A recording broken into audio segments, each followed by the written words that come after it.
Alors on va commencer avec une entreprise américaine qui s'appelle Terex, Terex Corporation. Alors je ne sais pas si vous la connaissez, c'est une entreprise qui est spécialisée dans la fabrication de grands équipements mobiles, notamment dans le domaine de la construction.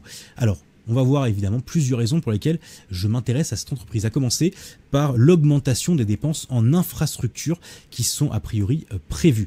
Effectivement, du côté de Terex, comme ils produisent des équipements essentiellement pour des besoins en infrastructure majeure, ces produits sont divisés en deux segments, le traitement des matériaux et les plateformes de travail aérien.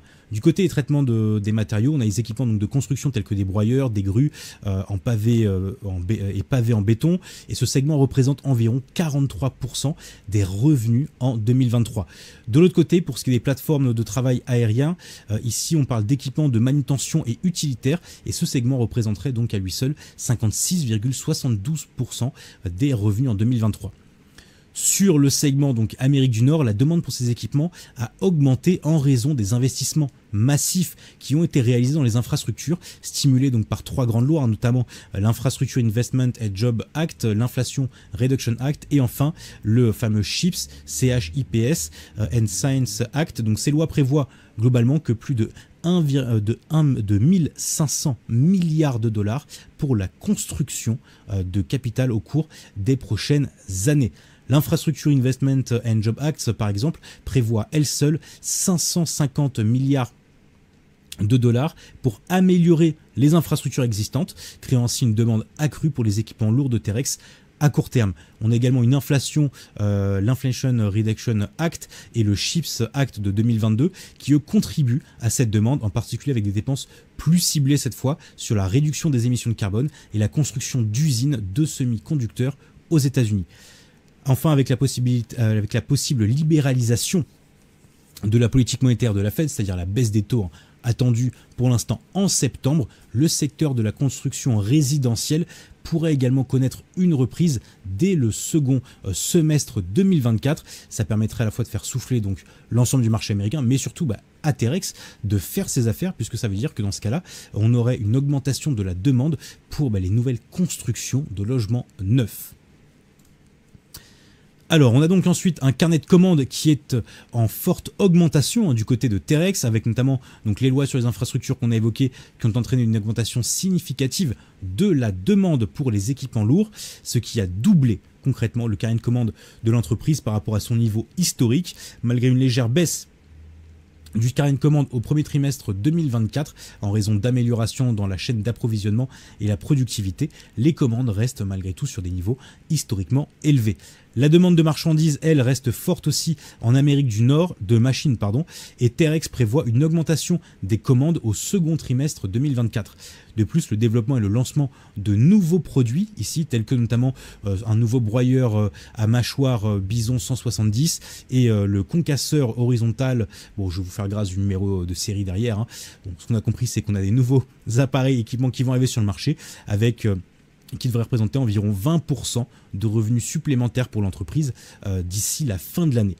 Terex vise donc un chiffre d'affaires de plus de 6 milliards de dollars d'ici 2027, avec un taux de croissance annuel composé de l'ordre de 7% et des marges de profit opérationnel qui tournent entre 13 à 14% en fonction des projections. On a également un retour donc accru du capital aux actionnaires, et ça c'est important puisque Terex prévoit de réduire ses dépenses d'investissement, ce qui pourrait entraîner notamment une augmentation des dividendes et des rachats d'actions. Actuellement, l'entreprise offre un rendement du dividende de 1,18% et dispose déjà d'un programme de rachat d'actions qui équivaut à 3,32% de sa capitalisation boursière, mais notamment donc ces deux éléments et particulièrement les versements de dividendes pourrait être amené à augmenter d'ici l'année 2025. On va pouvoir maintenant passer évidemment aux performances financières de l'entreprise. Les résultats financiers de Terex pour les 12 derniers mois sont relativement bons et montrent une augmentation des revenus de 1,10% et des revenus qui ont atteint donc 5,21 milliards de dollars. Le résultat net, lui, est resté globalement stable à 0,51 milliards de dollars et la demande accrue, elle, pour les produits de Terex, notamment sur le segment donc nord-américain, a favorisé cette performance et devrait donc l'accentuer au cours du second semestre 2024. Malgré tout, ici, on a quelques risques qu'il faut souligner, hein, il faut toujours en parler des risques. Tous les investissements intéressants comportent un risque. Alors, que sont justement ces risques du côté de Terex?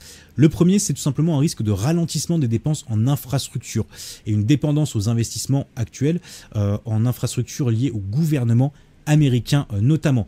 Effectivement, si jamais on se retrouve avec, comme on l'évoquait plus tôt dans le contexte géopolitique, à la fois un Sénat et une Maison Blanche divisée, c'est-à-dire l'un qui tombe dans les mains des républicains et l'autre dans les mains des démocrates, à ce moment-là, on aura des dépenses qui vont être amenées à être réduites côté gouvernement américain, puisque on aura un budget qui sera mécaniquement plus maîtrisé, puisque freiné par l'autre partie ici.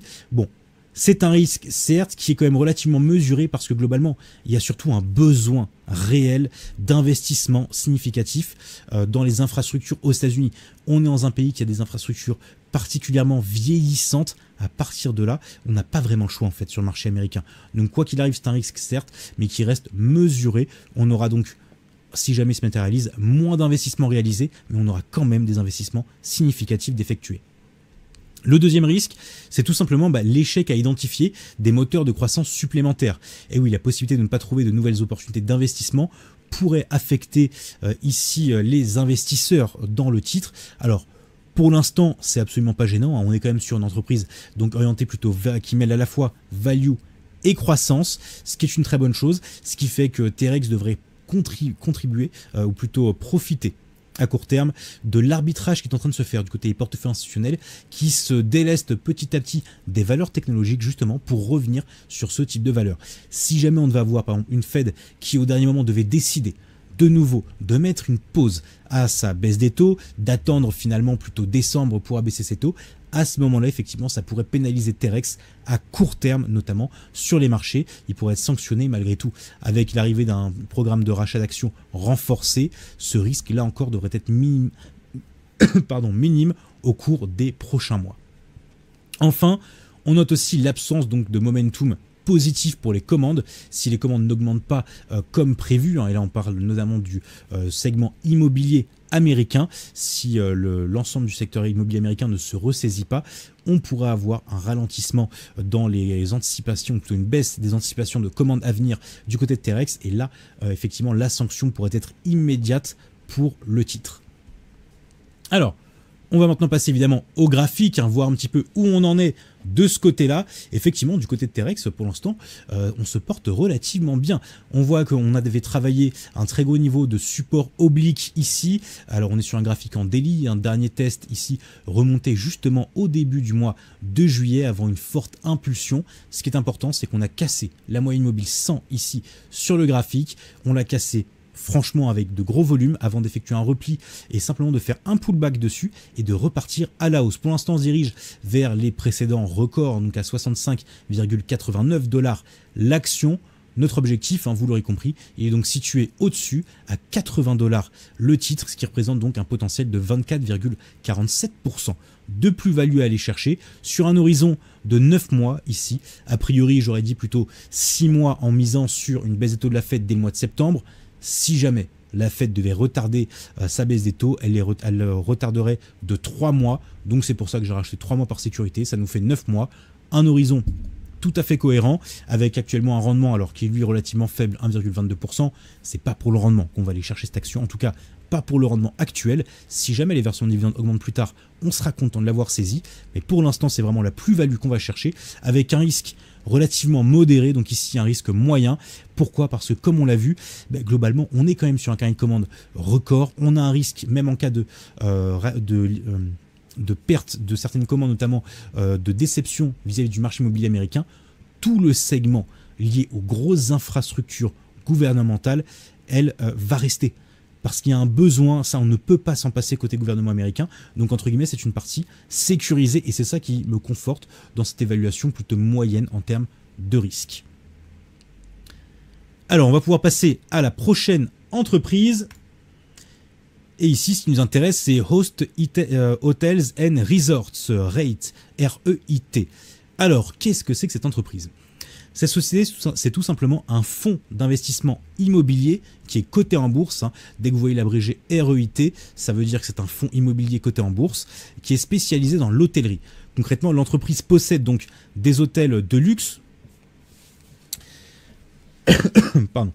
L'entreprise possède donc des hôtels de luxe relativement haut de gamme, principalement aux États-Unis, mais aussi au Canada et au Brésil.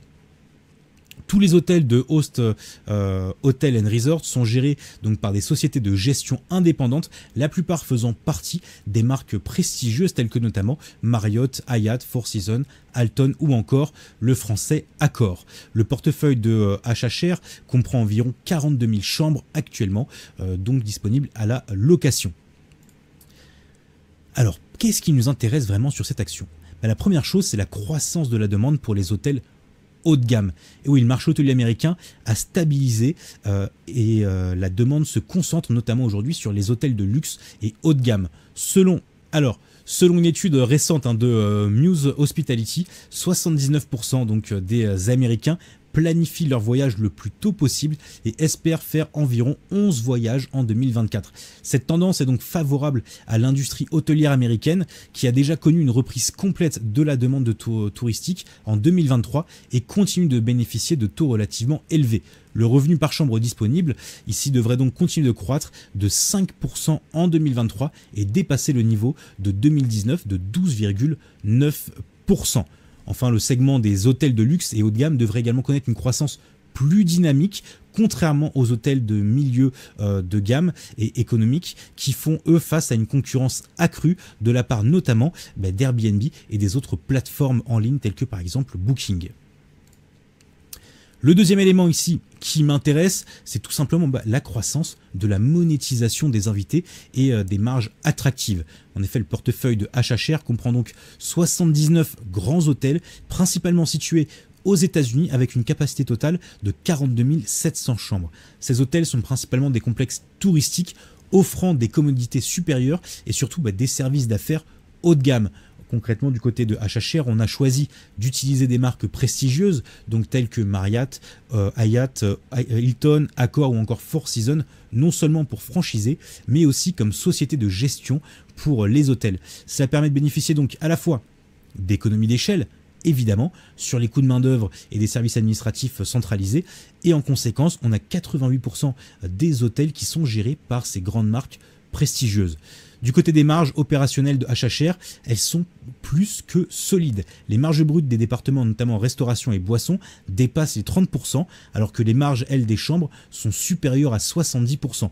De plus, les taux d'occupation sont encore inférieurs de 8,7 points de pourcentage par rapport au niveau de 2019, ce qui représente une opportunité significative justement pour achever la reprise ici de l'arrivée des clients. Enfin, le tarif moyen par chambre lui était déjà supérieur de 18,9% en 2023 par rapport à l'année 2019. L'année 2019, vous l'aurez compris, c'est vraiment l'année qui fait référence pour l'instant pour le secteur hôtelier. On poursuit et on va maintenant passer à la politique de répartition du capital relativement équilibrée évidemment. Dernier gros argument en faveur de l'achat de cette action, HHR améliore constamment donc son portefeuille hôtelier par le biais d'acquisitions ici, de ventes et d'investissements en capital. Entre 2018 et 2024, l'équipe donc de HHR a acquis des propriétés totalisant 4 milliards de dollars avec un multiple EBITDA moyen de 13,5, tout en réalisant des ventes ici pour un total de 5 milliards de dollars et à un multiple EBITDA moyen de 17,3. Le fonds globalement investit donc également dans des rénovations visant à augmenter le revenu par chambre de ces établissements, comme notamment le programme d'investissement transformationnel de Marriott pour 16 propriétés qui a permis une augmentation de 8,5 points donc de ce revenu par chambre. Un programme similaire est aussi prévu pour l'ensemble des propriétés sous la marque Hyatt entre 2024 et 2027 et en 2023, HHR a racheté pour 181 millions de dollars de ses propres actions, soutenant ainsi le cours du titre. Ce programme de rachat d'actions, a priori, devrait se poursuivre évidemment en 2024 et en 2025. Hop, et maintenant on va pouvoir enchaîner après évidemment ces arguments, on va pouvoir rentrer, j'allais dire, dans le dur et discuter des performances financières. Donc pour les 12 mois qui se terminent à la fin du premier trimestre 2024, HHR a enregistré une augmentation de 1,7% de ses revenus à 5,4 milliards de dollars. L'EBITDA ajusté, elle, a légèrement diminué en passant de 0,6% à 1,67 milliards de dollars, mais le bénéfice d'exploitation, lui, a augmenté de 5,2% et atteint maintenant les 870 millions de dollars. Le flux de trésorerie disponible, lui, a augmenté également de 12,6% à 895 millions, ce qui représente actuellement 16,6% des ventes totales du groupe. Un chiffre supérieur donc à la marge ici de 15% observé en 2018. HHR affiche également une dette qui, elle, est de 4,51 milliards de dollars et qui est compensée par 1,35 milliards de dollars en liquidité, résultant notamment d'un ratio donc de dette nette sur EBITDA de seulement 1,9. L'un des plus bas parmi l'ensemble des rates, c'est-à-dire des fonds cotés en bourse qui gèrent de l'immobilier et surtout de l'immobilier hôtelier. Alors, qu'en est-il maintenant des risques? Parce que évidemment, je vous trouve des arguments, mais encore une fois, il n'y a pas de bons investissements sans risque. Alors ici, on a 3 principaux critères à prendre en compte en termes de risque. Le premier, c'est donc sa dépendance aux marques hôtelières pour la gestion, qui, bien que diversifiée, représente malgré tout un risque, en cas notamment de rupture de contrat. On a aussi des hausses des coûts de main-d'œuvre qui peuvent impacter les marges hôtelières, et ces hausses des coûts, il faudra les surveiller puisque quand on connaît l'état du marché de l'emploi américain, qu'on suit d'ailleurs ensemble régulièrement sur la chaîne, on sait que le coût de la main-d'œuvre ne cesse d'augmenter depuis maintenant 1 an. Et d'ailleurs, c'était l'un des principaux arguments, justement, ce coût de la main-d'œuvre de la Fed pour ne pas augmenter, pour ne pas baisser ses taux, puisque la Fed avait peur justement que cette augmentation du coût de la main-d'œuvre se traduise derrière par une augmentation également des dépenses réalisées par les ménages. Donc ça, c'est également quelque chose qu'il va falloir surveiller au cours des prochains mois et surtout lors des prochaines publications. Si jamais ce risque se matérialise, là, ça pourrait effectivement sanctionner. On pourrait voir le titre commencer à décrocher en bourse. Enfin, dernier risque, c'est la suspension des paiements de dividendes en 2021, bien que les paiements aient repris depuis. Si jamais on devait assister à de nouvelles suspensions de dividendes, maintenant qu'on a eu la matérialisation de ce risque une première fois en 2021, ça reste présent. Et on a déjà vu plusieurs analystes s'inquiéter ici sur ce sujet. Donc pour l'instant, bien qu'on n'ait aucune communication du côté de la direction vis-à-vis de ce risque, il va bien falloir le garder en tête. Et si jamais on devait avoir de nouvelles annonces donc le concernant, à ce moment-là, il faudra réagir rapidement puisque le cours serait immédiatement sanctionné. Alors on va maintenant pouvoir passer au graphique ici de HHR, et côté graphique, on est plutôt bien positionné. On s'aperçoit qu'on était venu chercher des niveaux historiquement hauts à 21,31 $ l'action avant de commencer à corriger. Ici une belle correction qui nous avait ramené donc sur la moyenne mobile 100. Une moyenne mobile 100 qui avait été testée, avait été cassée. On était venu rejoindre un niveau de support oblique et c'est justement le début de rebond ici qui m'intéresse. On s'aperçoit que depuis le milieu du mois de juillet, on était venu marquer un nouveau creux qui reste nettement supérieur au précédent. On a pour l'instant, on est revenu, j'allais dire, à un prix qui est devenu pour moi inférieur à la vraie valorisation justement de l'entreprise et c'est pour ça que dès maintenant, on peut envisager donc la mise en place à venir d'une nouvelle impulsion haussière qui nous permettra à la fois de casser ici le niveau de court terme de résistance des 19 $ avant d'aller chercher le plein potentiel de l'opportunité sur le niveau des 22,50 $ l'action. C'est-à-dire un potentiel de 23,36% à aller chercher sur HHR et le tout avec un rendement intéressant de 4,3% donc ici sur les dividendes. Alors cette opportunité, elle s'étale sur 12 mois. Là, on va vraiment être dans un temps un peu plus long. Également le temps, évidemment, de profiter du coup de l'encaissement des dividendes. Mais on est sur un niveau de risque qui est plus élevé, tout simplement lié au fait que le secteur hôtelier reste une activité relativement cyclique et qu'en cas de changement de conjoncture, on risque effectivement de voir le titre décrocher plus rapidement que sur d'autres secteurs. Alors, on enchaîne et on va pouvoir passer à un autre groupe. Ici, un autre groupe, un autre fonds de gestion immobilier, c'est le groupe Apple Hospitality.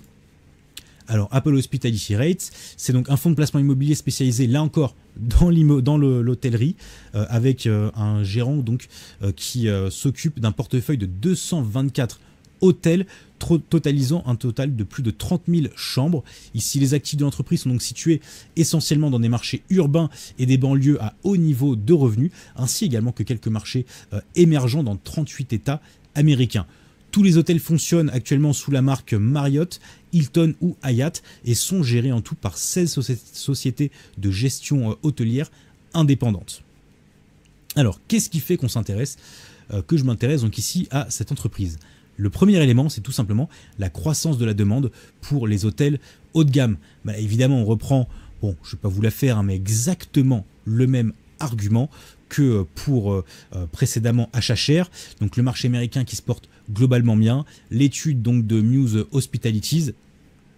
Là-dessus, pas grand-chose, j'allais dire de nouveau, sous le soleil. On va pouvoir passer tout de suite, j'allais dire donc à la au deuxième point, c'est tout simplement un portefeuille, là encore diversifié de marques de luxe, puisque Apple Hospitality gère donc 224 hôtels, soit nettement plus par contre que son concurrent. Le tout réparti dans 38 États américains, avec donc une capacité totale de 30 000 chambres. Tous les hôtels fonctionnent sous les marques Marriott, Hilton, Hyatt et assurent des ventes globalement stables grâce à des normes de qualité particulièrement strictes. La répartition du portefeuille, on a donc 46% d'hôtels qui eux sont situés en banlieue, 30% d'hôtels urbains, 9% d'hôtels près des aéroports et enfin 8% au sein de grands complexes touristiques. Pour ce qui est des avantages des marques, évidemment, ce sont notamment les programmes de fidélité qui sont solides et qui sont également qui permettent d'attirer une clientèle régulière et fidèle au sein du groupe. Cependant, cette dépendance aux marques présente aussi un risque car le pouvoir de négociation du coup des marques est supérieur à celui du fonds. Mais là encore, on retrouve le même risque que sur le groupe précédent. Enfin, on a un modèle commercial qui est donc centré ici sur la vente de chambres et le contrôle des sociétés de gestion. Donc Apple Hospitality se concentre essentiellement sur la vente de chambres, les revenus de la restauration et des boissons qui représentent elles seulement 9% des revenus totaux, ce qui permet de contrôler les coûts en main d'œuvre et de maintenir une gestion spécialisée. Cela contribue également à la marge de l'entreprise qui est supérieure à celle de ses concurrents. La société de gestion est relativement bien diversifiée, les hôtels étant gérés par 16 sociétés de gestion différentes qui ne sont pas affiliées au fond, ni au fond, ni aux marques des hôtels, afin d'assurer une meilleure transparence, surtout une meilleure indépendance du côté de la gestion. Et également, on a un système de rémunération qui lui est innovant, puisque ici il est basé sur des indicateurs de performance clés, des KPI qui garantissent donc les performances de gestion des sociétés de gestion. Pour ce qui est des résultats financiers, alors on a au cours des 12 derniers mois qui se terminent au fin du premier trimestre 2024, on attend encore les résultats du T2. Pour l'instant, donc jusqu'à les 12 mois précédant le premier trimestre 2024, montre une augmentation de 1,3% des revenus qui ont réussi à atteindre les 1,36 milliards de dollars. On a également un EBITDA en hausse de 5,4% à 454 millions de dollars et un bénéfice net lui aussi en hausse de 11,9% pour atteindre les 199 millions de dollars. Enfin, la marge EBITDA, elle, atteint actuellement les 33,4%.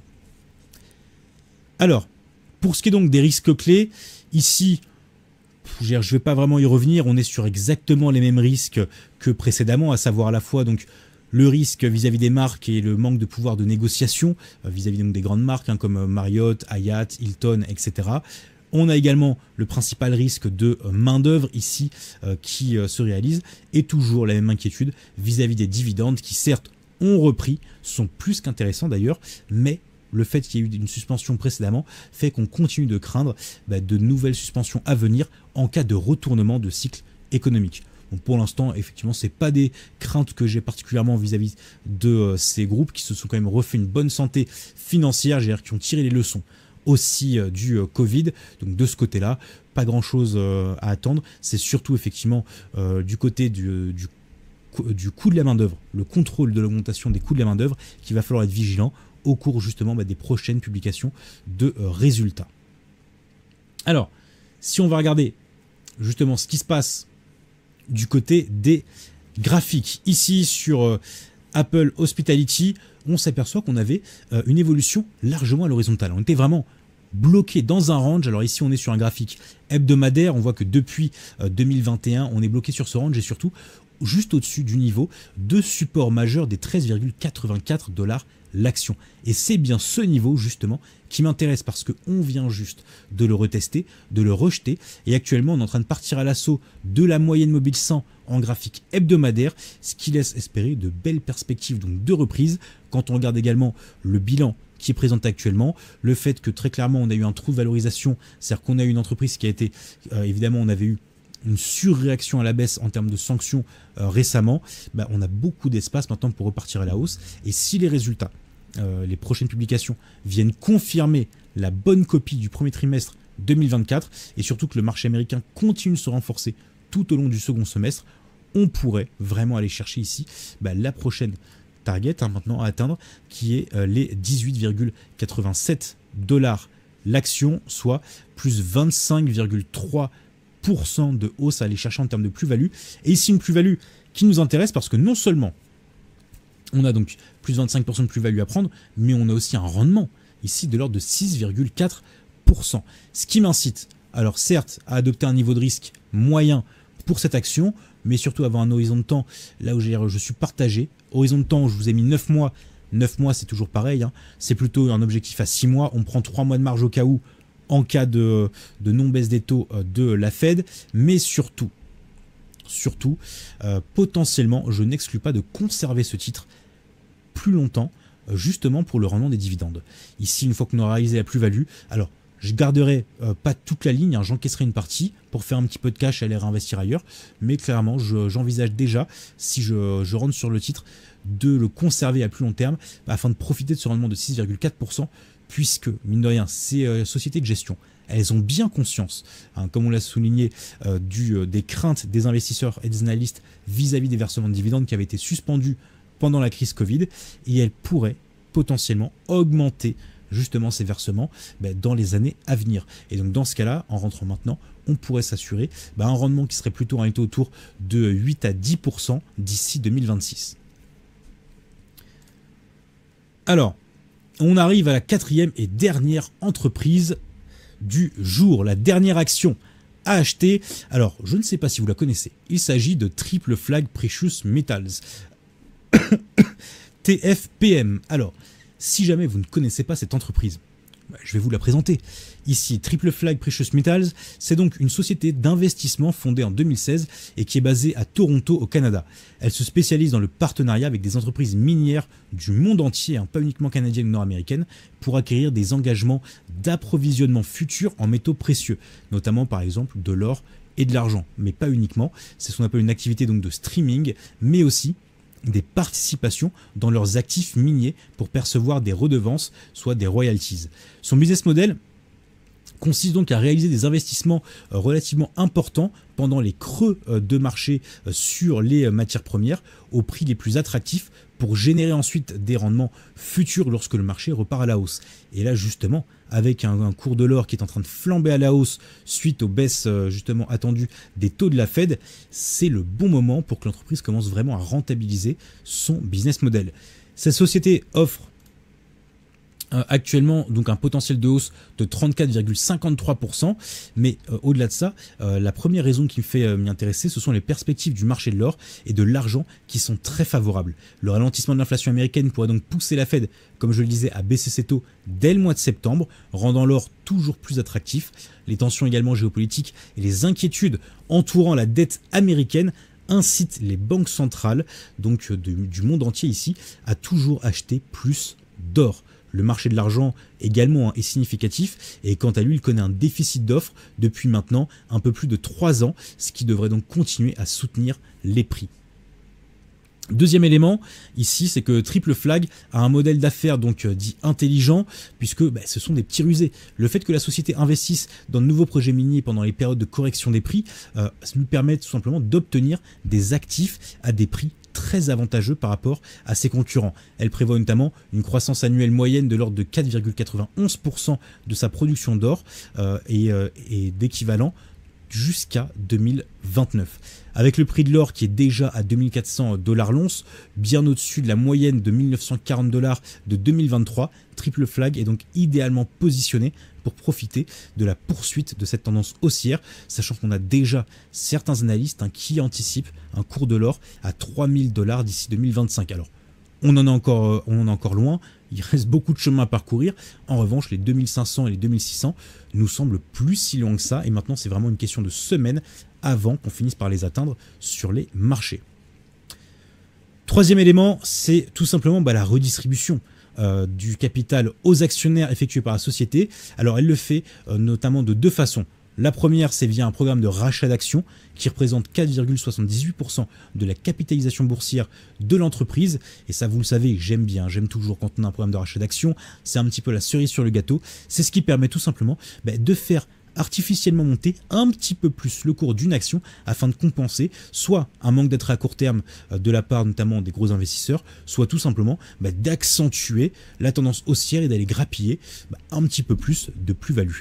Enfin, on a aussi un rendement donc annuel ici et des versements de dividendes qui lui reste quand même relativement modeste à seulement 1,31%. Alors pour ce qui est de la situation financière de Triple Flag, elle est particulièrement solide. Au premier trimestre 2024, ses revenus ont augmenté de 14,44% sur un an pour atteindre donc les 57,53 millions de dollars. Son EBITDA ajusté, elle, a progressé de 48,07 millions de dollars. La société génère des flux de trésorerie stables et dispose d'un bilan particulièrement sain avec un endettement relativement faible par rapport à ses concurrents pour son domaine d'activité. L'action semble donc largement sous-évaluée et le consensus des banques d'investissement pour l'instant à Wall Street le cible autour des 19,40 voire jusqu'à 21 $ par action lorsqu'on considère la valeur intrinsèque des actifs de la société.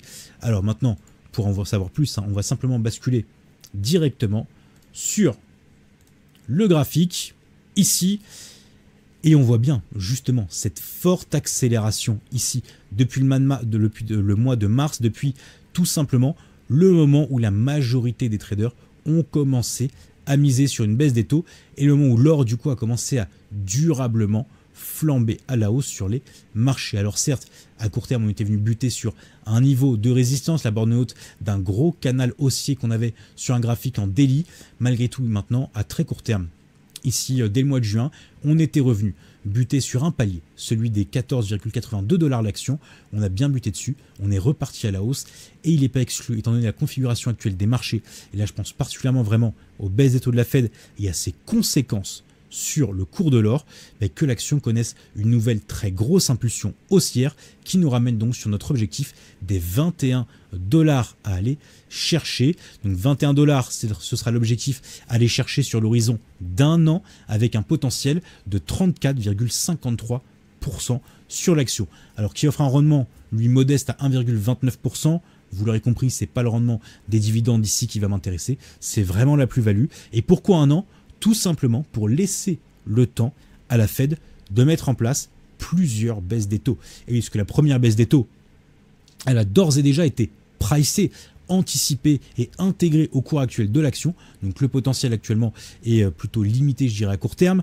Mais à plus long terme, si on doit avoir une seconde baisse des taux à venir, alors probablement pas en décembre, mais plutôt à la fin du premier trimestre 2025, à ce moment-là, on pourra avoir un emballement et c'est ce niveau, c'est ce signal qui pourrait nous permettre d'aller rejoindre les 21 $, notre objectif final. Le niveau de risque, il est relativement modéré, on pourrait presque dire faible. Alors j'aime pas dire presque parce qu'on est quand même sur la décision sur les taux, il y a pas mal d'enjeux, le groupe ne vit pas exclusivement de ses investissements vis-à-vis de l'or, il y a aussi, on l'a vu, deux branches d'activité distinctes, donc il y a quand même quelques éléments ici qui viennent ajouter un petit peu de risque, c'est aussi ça qui nous offre ce dynamisme actuellement à aller chercher en termes de potentiel de plus-value. Donc on va être sur un niveau de risque relativement moyen.